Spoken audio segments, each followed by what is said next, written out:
Welcome to 555 channel. ఇప్పుడు మనం మాట్లాడుకునేది నోడల్ అనాలిసిస్ గురించి. ఈ నోడల్ అనాలిసిస్ మోస్ట్లీ కేసీఎల్ వస్తే మీరు సాల్వ్ చేసేయచ్చు అనమాట.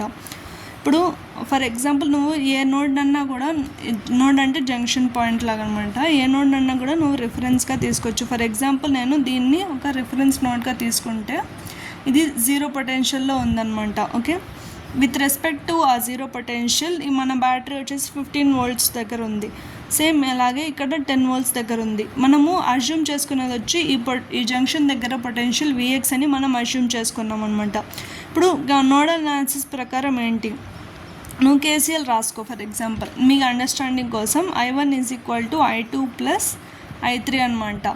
ఏంటిది I1, ఈ ఫర్ ఎగ్జాంపుల్ ఈ జంక్షన్ దగ్గర Vx దగ్గర I1 అనేది ఇన్కమింగ్ కరెంట్, I2 I3 అనేది అవుట్ గోయింగ్ కరెంట్స్ అనమాట.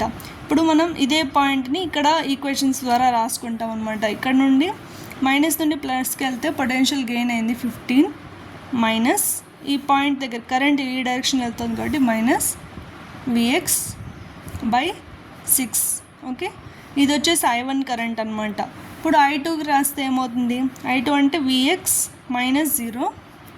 Vx అనేది ఈ పొటెన్షియల్ ఎంత వోల్టేజ్ ఉంది, ఇక్కడ ఎంత వోల్టేజ్ ఉంది, సో -0/3 ప్లస్ ఇప్పుడు మనం సేమ్ ఇదే కేసీఎల్ లాగా అనమాట.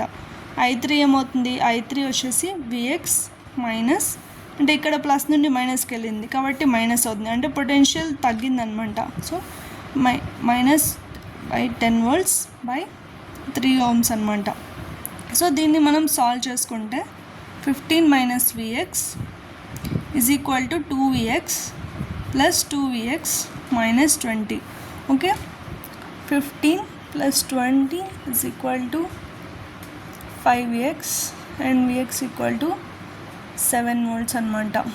ఓకే, మనకి పొటెన్షియల్ వచ్చేసింది, అంటే ఈ పాయింట్ దగ్గర పొటెన్షియల్ వచ్చేసింది. ఈ పొటెన్షియల్ వచ్చేస్తే నువ్వు మిగిలిన కరెంట్స్ కానీ వోల్టేజ్ కానీ దాని డిపెండెంట్గా నువ్వు కనుక్కోవచ్చు అనమాట. ఫర్ ఎగ్జాంపుల్ మీరు I1 కనుక్కోవాలనుకో ఏమవుతుంది, సేమ్ ఇదే ఈక్వేషన్ వస్తుంది అనమాట. 15 - Vx/6 అంటే Vx ఎంత, 7/3 అంటే 8/6 అనమాట, అంటే 4/3 amps వస్తుంది. ఇప్పుడు I2 కనుక్కోవాలనుకో సేమ్ ఇలాగే ఇక్కడ ఉండేదే కదా, Vx - 0/3 అంటే 7/3 amps అవుతుంది. I3 కనుక్కోవాలనుకోండి, I3 కనుక్కుంటే సేమ్ ఈ ఈక్వేషన్ వస్తుంది అనమాట. Vx - 10/3 అంటే 7 - 10/3 అంటే -1 amp.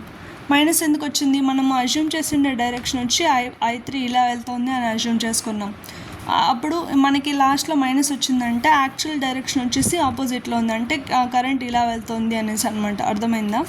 సో ఇది మన బేసిక్ నోడల్ అనాలిసిస్ అనమాట. ఈ నోడల్ అనాలిసిస్ కూడా ఆల్ లీనియర్ బైలేటరల్ నెట్వర్క్స్ అన్నిటికీ పనికొస్తుంది అనమాట. మీరు ఏసీకి అప్లై చేసుకోవచ్చు, డీసీకి అప్లై చేసుకోవచ్చు అనమాట. Thank you. Subscribe to 555 channel. Thank you.